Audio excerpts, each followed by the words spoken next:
Thank you, Linda. What a warm introduction. I hope I can live up to all that. Well done. You wrote that yourself. I certainly couldn't have done it as well. So thank you. Appreciate it. I've been looking forward to this discussion, and I'm going to go ahead and start sharing my screen, and we'll get things rolling here. There we go. Okay, so before we begin in earnest, I just wanted to start by saying I'm not a hiring decision maker, so there are no stupid questions. Are there any burning questions, any requests of me, any areas of confusion, anything we want to start with, or should we just dive in? I see a nod to diving in. Dive in. Let's dive Oh, in, Kit. Go all ahead. right, let's get rolling. Just jump in at any point if you have a question.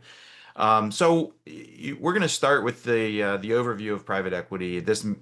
I'm not familiar with how much of an understanding you have of private equity, so this may be below or beneath you, but we'll start with the overarching definition. So private equity funds typically use other people's money, limited partners' money, to invest in companies that are private, not public. There is a wide spectrum that ranges from seed stage or angel investors to venture capital to growth equity to buyout equity, but they're all doing the same thing. They're looking for ways to invest money and get outsized returns. Just a few other terms that you may have heard of, you may be familiar with, or that may create confusion.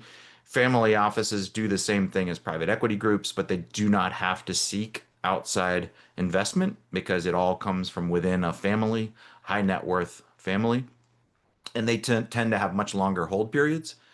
Independent sponsors are just like private equity groups, except that they do not have a dedicated recurring source of capital. So they have to go out and pass the hat every time they have a deal that they've found to invest in, a company to invest in. Mezzanine lenders sort of bridge the gap between asset lenders and equity. So they're subordinated debt investors. They take on a little bit more risk than asset lenders or senior lenders. And then the ecosystem of private equity, because private equity groups rely on a whole host, a whole cadre of service providers to conduct due diligence and to help grow the portfolio company, there is a pretty sub pretty sizable ecosystem. So you've got law firms, accounting firms, strategy consulting firms, investment banks, and the list goes on and on. Some of the characteristics of private equity, they're not public investments, they're private, as we discovered. They're, I say long-term hold periods. Actually, that might be a little short, 4 to 7 years. That's fairly typical today. They do play a very active management role. It varies from private equity group to private equity group, but they will replace management for sure if things are not going well. Their boards tend to weigh in more than a typical private company board would. It is considered high risk or high reward. So when they're reaching out to institutional investors or high net worth individuals to become investors in their fund, they'll tell them, well, there is a substantial risk, and so typically the investor places only a small percentage of their total net worth into a private equity fund. Any questions thus far? All right, we'll keep going. So, how does private equity work? So they have to raise capital and they have a well-defined investment strategy. So 20 years ago, if we were having this conversation, I would say that many private equity groups would say, hey, we're industry agnostic. We'll invest in anything. We're going to buy the company and we're going to put a lot of debt on it and we're going to help it grow and then we're going to exit. And it's pretty simple. That doesn't happen very much anymore. They have to focus, differentiate, add value. And so you have a pretty clear investment strategy with some very, very well-defined investment theses. So they might say we're healthcare investors and we only invest in private pay situations, for example. So they get pretty specific and focused today. One of the terms that you hear bandied about a lot in private equity is value creation. And I've never, if we ask 10 people to define value creation, we'll hear 15 different answers. So my definition for what it's worth, is EBITDA. So let's call it net profit with a few exceptions, times a multiple of that net profit. And that multiple of 6 or 8 or 10 or 12 is determined by how much wise investment has been put into the business already, and by how much revenue growth they're seeing, and by how much risk they're seeing. So the multiple is determined by growth, investment that's already been put in that makes sense, and the risk that people see. They also have to think about exit. When they think about exit, the most typical exit paths are an IPO, selling to another private equity group, selling to a strategic acquirer, or a management buyout. But frankly, it's typically just sell to another private equity group. That's the typical path. Three big needs of a private equity professional. So if we put ourselves into the mindset of someone working as a GP, a general partner inside a private equity group, private equity fund, they're solving the following three big needs. Number one, they need capital. So somebody within the private equity fund has to have relationships with sources of capital and be responsible for that. Number two, they need deal flow. So they need someone who is responsible for going out and sourcing deals. So business development is what they call that, or originations. And then number three is they need people like yourself to run the business after they've acquired it. So if they're buying a company that's founder led, or, a private family business, in many cases, a number of members of the management team will be replaced. Um, they will look for experienced operators to be the replacements. So, value creation, I defined it earlier, but what are the levers of value creation? So, in bringing about value creation, they have a number of tools available to them. The first one is they want to put in place alignment, communications, governance. What are the decision rights? What are you allowed to make decisions on, and what do we need to weigh in as the board? Human capital alignment. So is everybody thinking the same way? And are they is there's always north-south communication, but how is the south-north communication? In other words, is the team communicating, and are they disagreeing? Is there allowance for disagreement? Is there allowance for mistakes? Because mistakes are useful. Mistakes you can learn from. So those are some cultural examples of what we mean by alignment. Operational improvement, putting in place systems, processes, technologies to make the business more efficient. Financial reporting. So private equity groups live and breathe by their CFO. The CFO is their eyes and ears and people that speak their language. So they want good communications and reporting with their CFO. Organic growth. So they want you to have the ability to prioritize external opportunities for growth, customer, competitor, supplier, market, etc., and have a good go-to market strategy. So business as usual, the way the company had been run previously when it was a private family business, is not good enough. They're looking for ways to grow more rapidly.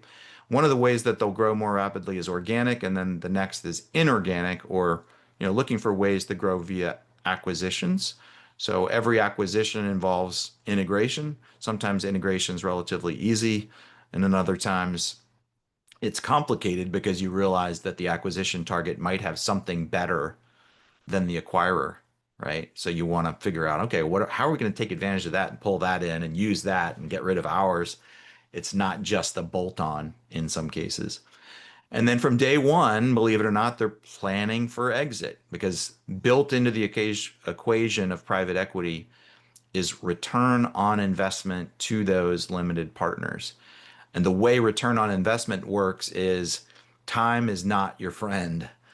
So you're planning from day one, how are we going to sell this business? What is the data room going to look like? How are we going to position this business in the most favorable light when we do go to sell it? They think about this in every board meeting. Who is the boss? LPs versus GPs. LPs are the limited partners, those high net worth individuals or big institutions that have lots of capital to invest. GPs are the general partners who are running the private equity fund. Technically, the boss day to day is the general partner. That's who you report to, that's the board. But you also have to keep in mind who we're trying to please are the LPs. We have to create a good return on investment for the limited partners. You may hear the term MOIC or ROIC. It's the return on invested capital. Uh, Two is kind of like ho hum. Four is good. Private equity culture shock is an interesting term. I'm just going to pause and see if anybody has any sense of what I mean by private equity culture shock. Does anybody want to weigh in on that? Any guesses? I All mean, I right. lived a little bit through that in the company I was with, and it's completely different. Just the discipline in having to report to somebody else that's just focused entirely on the numbers. I mean, it's total culture shock. Absolutely, you're right. Thank you, Claudia. And did you sell your business or was your business acquired or? My business was acquired because our founder died, so we were acquired by private equity. Yeah. So in that particular case, so there's three types of private equity culture shock. Those recruited, those who are incumbents, and those who are founders. So in your case, Claudia, you were the incumbent. So you sort of woke up one day and recognized that the company had been acquired by private equity, and you're suddenly reporting to a private equity board. And a private equity board has a whole host of expectations that are very, very different than a traditional private founder. Speed, urgency, clarity of decision making, communications, reporting, decision making ability. Everything is urgent, and that's different. So that's private equity culture shock number one. Those recruited from General Electric or Microsoft or Google or wherever don't really have any reason any any uh, any inclination to expect that when they land in their middle market private equity backed company, things would be different than they are at, say, GE or Dow Corning or whatever. And of course, they are different. People are different. Processes are different. Systems are different. Resources are different. And so, in many cases, someone who's brought in to be, let's say, the chief marketing officer of a middle market private equity backed business in the interview says, I can help grow this company by 3 times in 3 years. We can triple the size of this business. I've done it before. I can see this happening and has all the confidence in the world. But then when they realize they don't have the resources or the people who know best practices, they start to experience a little bit of imposter syndrome. In other words, what have I signed on for? Can I really do this? And then the founder aspect of it, when a private equity group is courting you as a business owner, the last thing they're going to say is, we're going to take the reins and we're going to take charge and we're going to make all the decisions. What they're going to say is, we're just investing in you. We're backing you. We're impressed with you. You're going to be able to run the business the way you want to run the business. Well, that's optimistic at best. So founders experience culture shock because they realize they really do not have the ability to make decisions. The board is always in command. The board makes the decisions ultimately. So we're going to walk through the size of the private equity opportunity. Again, jump in at any point if something doesn't make sense, if you disagree, if you have a different perspective, or you have a question. So according to PitchBook, and I was shocked at these numbers, by the way, I would have guessed maybe 3 or 4 thousand, but there are 5,500 private equity groups. Now, admittedly, some of them are family offices, some of them are independent sponsors, some of them do not have any investments yet. So we can discount that stuff, but still, there's a lot. The average private equity group has 9.4 portfolio companies. So you do the math, there's about 51,000 portfolio companies. Um, there are several operating partner roles above the lower middle market. I'll reference that later on in the presentation. Operating partners tend to it tends to be a good path for you to go from an operator or an executive to operating partner to then a board member. So it's an option for you. Um, One, maybe two outside directors per portfolio company. So if you're thinking about a board seat, if we do the math, there's perhaps as many as 75,000, maybe as few as 51,000 opportunities for outside board directors. And then during the hold period, there are developments that happen. So we'll get to that in a second. So why does private equity have a bad reputation? Some of these are real and like timely and relevant today. As I flip through these, you can read them. But some of them are historical, but those historical biases or prejudices against private equity are still out there, right? So private equity does still have a bad reputation because of past bad behavior. Some of that bad behavior, they'd buy a company, strip it, divide it up, sell it off to different parties, leaving employees frustrated and disappointed, leaving the founder of the business really disappointed. Um, so private equity clearly does have a bad rap. Some of it is very well justified, but not all of it.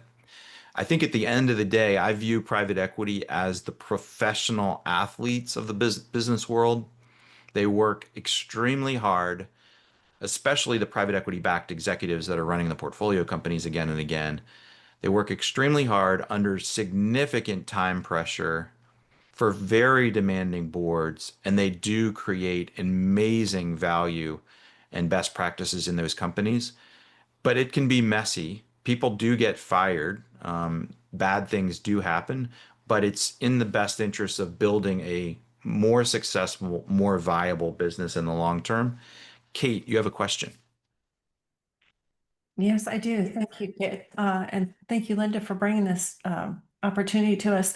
So, Kit, my question, I guess I have a comment and then a question. Your comment about private equity having a bad reputation. I think everything in life, at least from my point of view, is about perception and perspective. Um, the they're looking to meet their goals, just like you and I are looking to meet our goals. And so sometimes the actions that are taken appear to be not user friendly in some ways, but we have to focus on the good. But I agree with you that there's a lot to the reputation of private equity. My question for you is this: my company looks to partner with private equity firms, and we are looking to grow that network. And maybe you're going to address this later in the presentation. But who would be the right person? Would it be the GP within the private equity firm, the person that's running the fund? I would love just some tips or some insight, best practices on how to approach PE companies to open the door for a conversation, because I'm not selling them anything. I'm sharing what I do and an opportunity really for them. So any insight that way would be really appreciated. Sure, absolutely. Do you mind sharing a little bit about what it is that you do or what the offer is about? Well, I can't share too much because I work under an NDA. But I will say this, it's an opportunity to generate a steady flow of ready capital. So when you talk about the GP responsibility to grow the fund, right? To attract funds, either institutional, ultra high net worth, family offices, etc. I have an answer for that. That's a simple, elegant answer. It's not commonly used and it's not commonly known because up until very recently, it's been for the ultra high net worth individuals, the kind of the Rothschild type family offices. But I have now a way to bring this more into a community where it can be used. One way would be through private equity organizations. So the premise is, for example, with project funding, you need a steady flow of ready capital to build a project, particularly say with a real estate project, a commercial real estate project. So you're looking for multi-year funding. That's something that I can provide with a very, very low cost of capital. So that's the conversation that I would like to have, but I'm really just looking at this point to expand my network, because I'm vetting them, whoever's sitting across the table, I'm vetting them as much as they're vetting me, if that makes sense. Sure, yeah. In your particular case, I would recommend looking at the websites of whatever private equity groups there's a slide in which will show how you target or funnel through those 50, whatever it was, 5,500 private equity groups. But when you get it down to a manageable number and you look at their websites, in your particular case, I would look for someone whose title is something like investor relations. Okay. Um, and that would be your point of contact in the private equity fund. And then, Laura, you seem to be nodding or interested in this question. Typically, my generic answer is the operating partner who is most relevant to the topic is your ally and your conduit, your bridge, not the decision maker, but let's say you're a third party service provider. And in my case, I ran a commercial due diligence or market due diligence strategy consulting firm.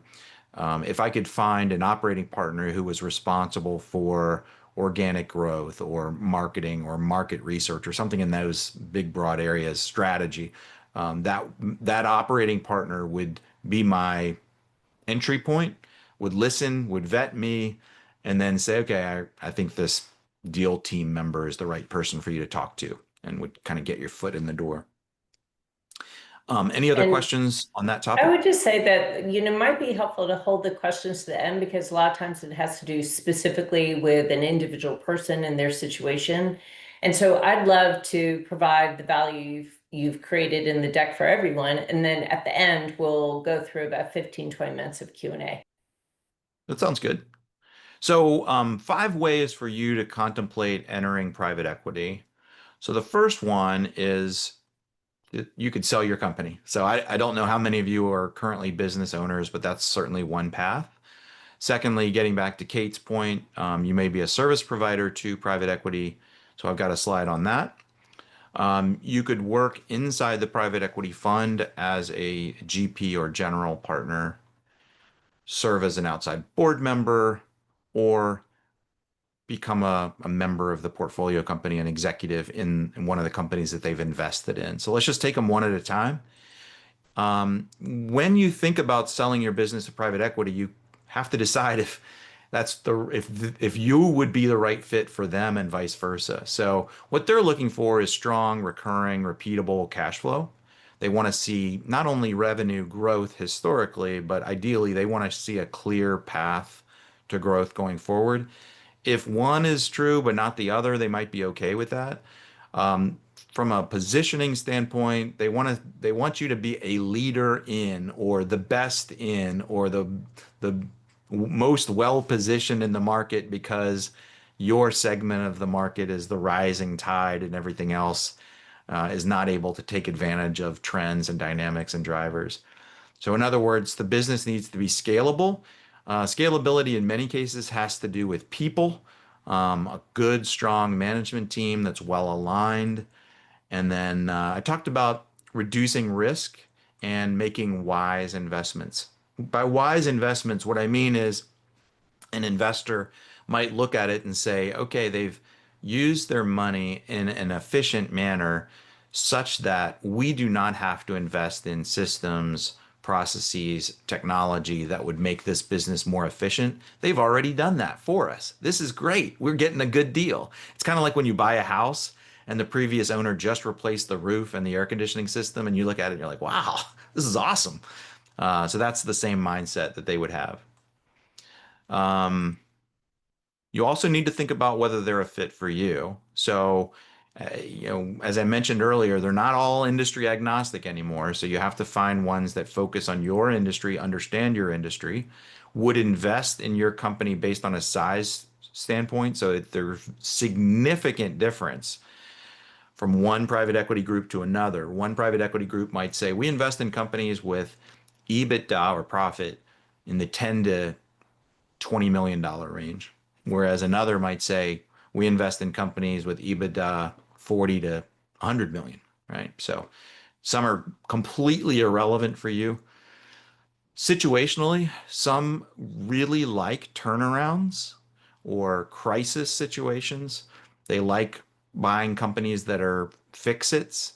Others really want companies that could represent an old archaic term as a roll-up, where you can buy one company and then buy a whole bunch of other ones that are just like it. So, for example, HVAC repair businesses were in vogue a few years ago. So if you buy one HVAC repair business, then chances are you understand it and you can glom a bunch of them on to it around a particular city, for example. Are they a cultural fit for you? It's hard to determine, but think about the nature of whether you'll be involved going forward or whether you're selling and riding off into the sunset. Taking a second bite of the apple means you're not riding off into the sunset, you're staying involved, you're rolling over some of your equity, meaning if they're giving you a check for $10 million, you might give them back $2 million and say, let this gamble ride and see what that $2 million turns into. Because if you do what you say you're going to do, Mr. Private Equity Group, that $2 million could turn into, $4 more million. Potential benefits of collaborating with a private equity group, what they'll talk about is you get a lot of operational expertise, best practices. That's very true. Strategic guidance for sure. A network and connections. That's not always true. Inorganic growth opportunities. In other words, the ability to do deals and buy additional companies. This is the lifeblood of a typical private equity GP, a private equity professional. They want to buy more companies to add on to your company. Your company might be a platform, meaning it's the main company and other companies are added to it, or your company might be a bolt-on to an existing platform. Either way, they're going to do a lot of deals. So the second way you could collaborate with private equity is by working as a service provider in the ecosystem. It's tough. You've got to have a relationship. You can't just do cold outreach to private equity. It's very, very difficult to gain a foothold in a private equity fund as a service provider without a warm introduction. So you have to have a compelling value proposition. In other words, there has to be a return on investment for them to take the risk of working with you for the first time. It's not easy. You have to have something unique and novel and new that they don't already have. It needs to be relevant to their three big challenges. Remember, it's either raising capital like Kate, or finding new companies to invest in, or finding management team members. Or lastly would be helping that business grow. Your personality traits, you need to be able to handle pressure. You need to have a thick skin, obviously resilient, long-term mindset. This isn't a one and done transactional. It needs to be very much relationship based. A sense of speed. So when you're doing your work, it's not, they're not patient. And a high degree of professionalism, high ethical standards from a business standpoint. By gravitas, I mean someone on your team, if not yourself, is going to need to convey that they've been there, done that, they have seniority, they have business wisdom, etc. Before we go any further, we were going to wait and hold the questions to the end. Sounds good. So working as a general partner in private equity. So this is your third option. In order to gain a role as a private equity professional, it would be extremely unlikely to gain a job offer inside a private equity fund without having some connection or warm introduction. The exception would be starting out as a junior member of the team, fresh out of business school or fresh out of a consulting program or an investment bank. But at the level that we're at on this call, you're going to need a warm introduction. Relevant skills, typically people who work inside a private equity fund come from a finance background. They do investment bankings, they do strategy consulting, something like that, typically professional services. Again, you need to have something unique and novel about your background to be relevant. Solving those three challenges or getting into fund administration. They do have people that work internally in compliance, for example.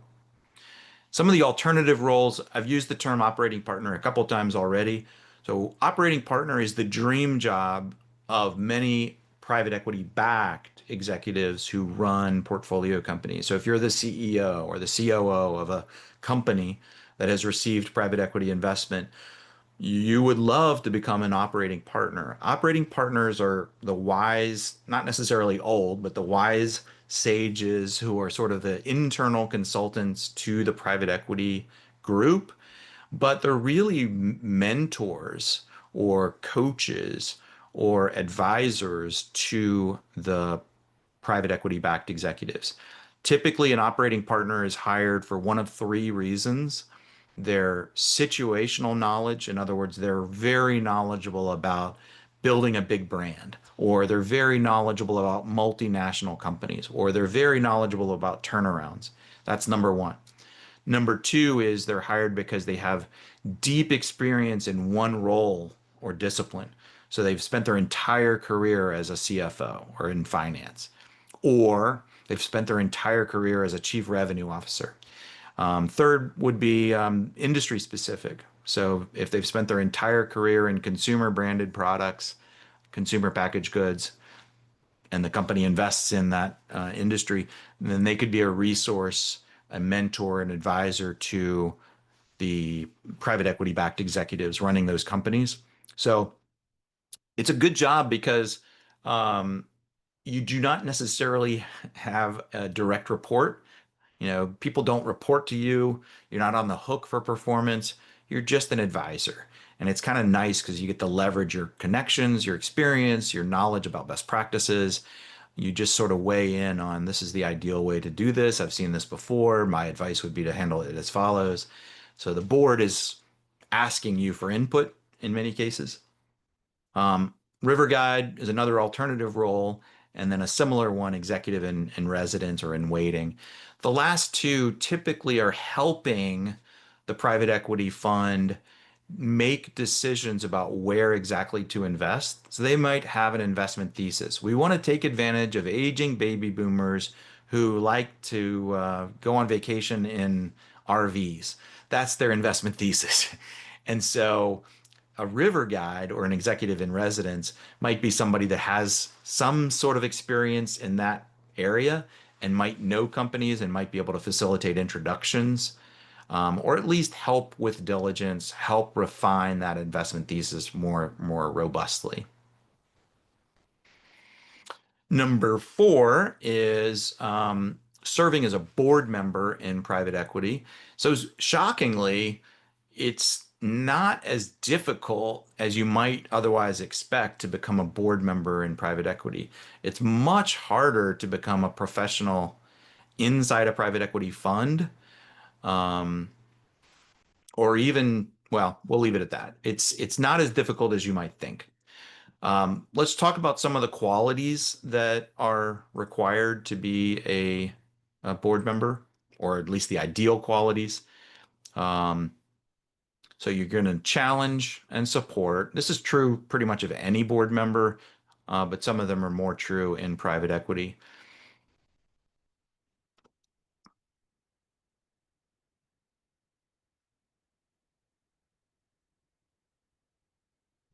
It it would be very helpful to have prior experience on boards or on nonprofit boards.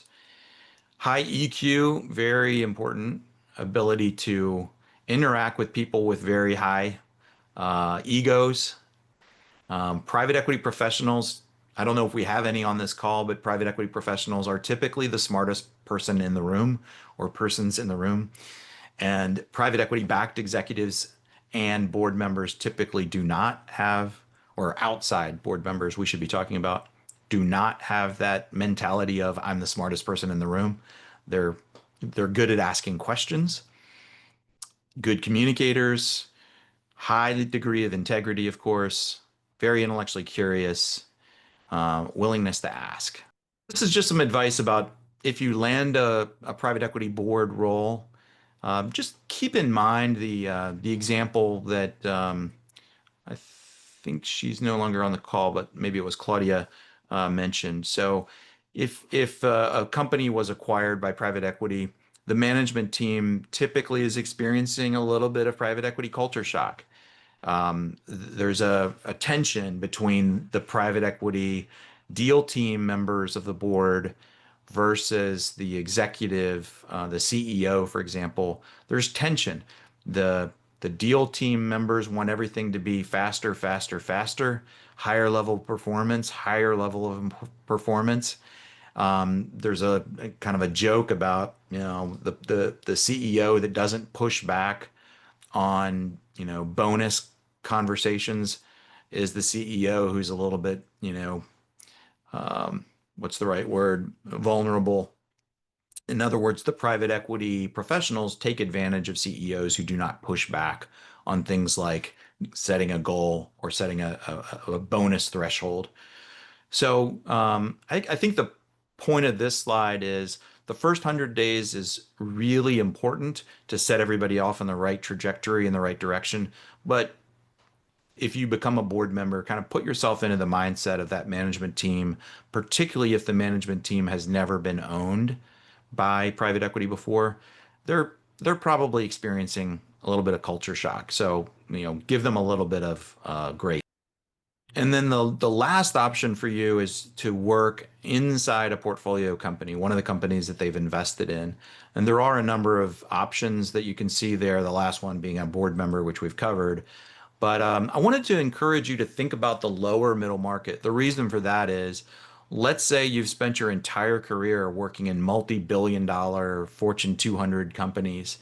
Well, sure, you're relevant and it's appropriate for you to try to land a job in a like upper middle or whatever the top tier of private equity is, the KKRs and Carlyles of the world. You would be relevant. However, in the lower middle market, where they're buying rather small companies, you become very, very attractive. So consider the lower middle market. There are more than 2,000 lower middle market private equity groups, and it does provide you with a really nice stepping stone to a board opportunity. So if you can start out doing anything in a lower middle market private equity group, maybe working as an executive, maybe working as an operating partner, you could ultimately get to a board role relatively smoothly. So what I said is about 1/3 of those couple thousand lower middle market groups are receptive to what I consider alternative paths. So let me just elaborate briefly on that. It's one thing to get hired as a chief operating officer inside a private equity portfolio company. That's great. If you can do it, fantastic. But if you're in career transition mode right now, then it behooves you to think about being an expert or being a consultant, being a fractional executive or an interim executive, or maybe being an operating partner. Even though that's not your dream or your ultimate goal, it could be a stepping stone to getting there. So an expert is somebody who's just the subject matter expert who might be discovered through an expert network, for example, and you might be on a few calls with them and compensated for your time on those few calls. But if you impress them, this is an opportunity to explore chemistry, rapport, develop a relationship, and be test driven by them, and it's mutual. I think we're gonna just go through this pretty quickly because there's some slides that we do want to get to. I'm just checking the time. So, interviewing inside portfolio roles. These are some of the qualities and characteristics that we already saw under board member, but the ones on the right are the ones that are unique for an operator. You got to be decisive. There is an emphasis on speed and speed of decision making, making decisions quickly and moving on. Having an owner's mindset, meaning always thinking about ROI, being results oriented. So, when you compare this to the way a typical private company operates, it's very, very different. It's not just good enough. You're looking for best practices. And being resilient, pivoting, making do with insufficiencies. These are qualities of good private equity backed executives. The process to enter private equity, I want to go through these one at a time. So I'm going to go fairly quickly, just in an interest of time, and I'm just going to turn quickly to Linda and ask. So at 12 noon, my intent is to wrap up with the slides and go to Q&A. What is your thought on that, or should we end You before noon? have an hour, which means that you have 10 minutes, Kit. Okay, so Q&A, we might as well just kind of open it up to Q&A in a minute or two, I guess. Yeah, probably. Okay. So I'll just talk through each of these for a minute and then we'll jump to the end. So goal clarity, the very first step, these are in order from left to right and top to bottom. So develop your goal. What is it that you want to accomplish? Write it down, make it clear, make it specific. Your brand statement is your value proposition. It is very important if you do not have a very well-defined value proposition or personal brand statement that you create that, because everything flows from that personal brand statement. Your LinkedIn profile, your resume, what you say in an interview, essentially your personal brand statement is what you expect or what you hope others will say about you when you are not in the room. Just like a consumer product, you can't literally create your brand. You influence what your customers think of you when you're not in the room. So you have to influence what people think about you by putting out content and making sure that content aligns with what's in your resume, in your LinkedIn profile, and so forth. So, for example, one of my favorite personal brand statements, a COO said, I'm a CFO minded COO who loves crisis and turnaround situations. And if they happen to be in the educational services industry in the Pacific Northwest, I want to sink my teeth into it and I want to fix that company. And that's 20 words that basically tells you exactly where he focuses. That's really good. That's a good personal brand statement. Your marketing fundamentals. Let's just go to that slide and then we'll continue from there. So I think this is probably a good place to actually cover. So rather than starting with, I want to be a board member, or I want to be a COO, or I want to land a job as a professional inside a private equity group, just start with you figuring out a way to position yourself as a resource or as a solution to a problem that might be experienced. So work on your brand statement, develop content, maintain relationships. So develop relationships and then maintain them by having a cadence of outreach. The outreach is not, I'm hanging around the hoop, I'm checking back in, I'm circling back.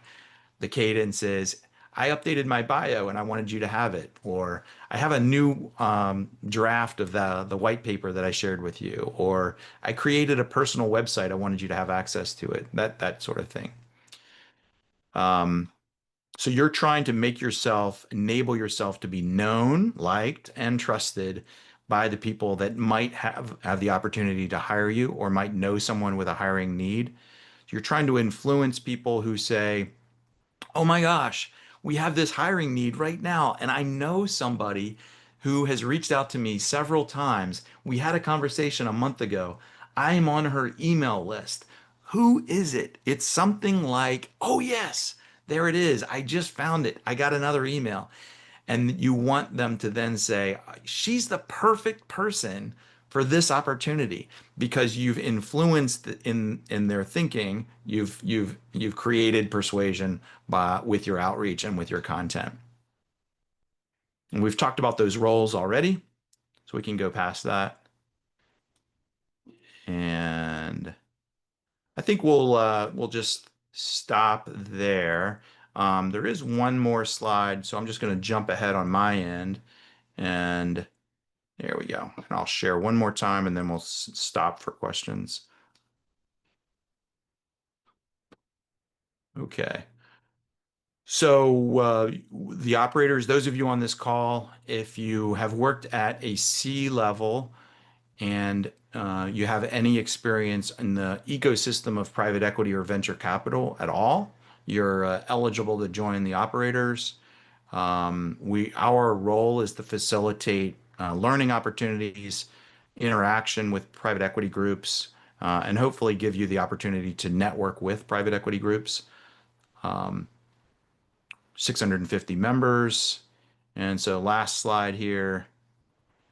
So while you're in career transition, for those of you who are in career transition, you might as well stay active and engaged, solve dilemmas for private equity groups, test drive them and give them a chance to test drive you, be considered for opportunities in the future, and earn compensation while you're in transition. How do you do that?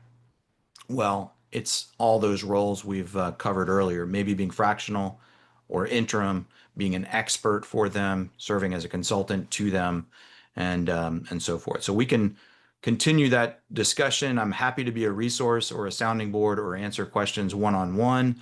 You can email me at over on the bottom right, kit@theoperators.pe.